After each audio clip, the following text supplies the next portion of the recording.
The shoulder, the most mobile joint in the human body, allowing us to do things like this.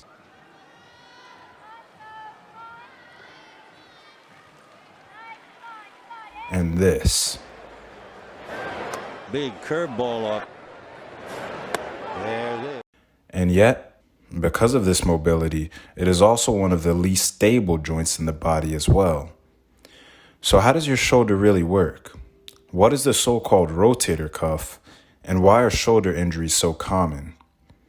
The shoulder is classified as a ball and socket joint, meaning it has a ball-like convex surface that fits into a socket-like concave surface.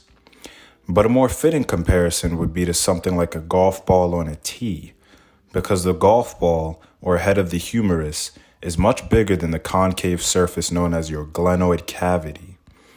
Because of this uneven ratio, the shoulder is able to have a lot of motion, but at the cost of less protection and stability.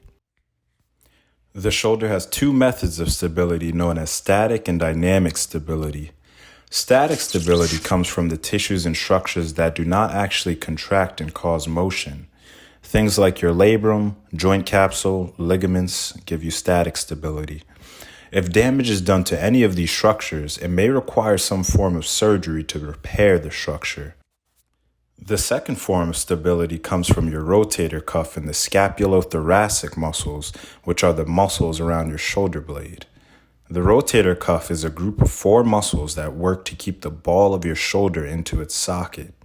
So if you have damage to even one of these muscles, the stability of your shoulder will be compromised and may lead to injury and pain.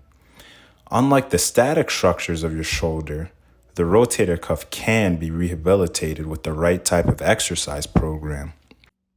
Bench pressing, push-ups, pull-ups, dips, these are all common exercises that you or others might do to build muscle around the shoulder, but they are not very effective for targeting the rotator cuff. 3 effective exercises to target the rotator cuff and muscles of the scapula are the full can exercise with a dumbbell,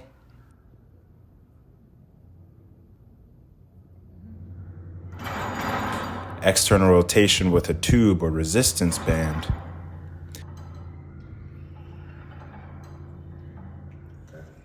and external rotation in the prone position.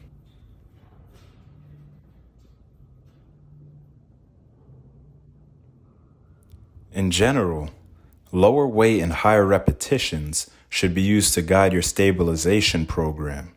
If you are experiencing pain, you should contact a physician or physical therapist before trying exercises on your own. The shoulder is all about balance. Keeping these ideas in mind can greatly improve the life and health of your shoulder, and keep that golf ball nicely centered on the tee. Thanks for watching. No motion.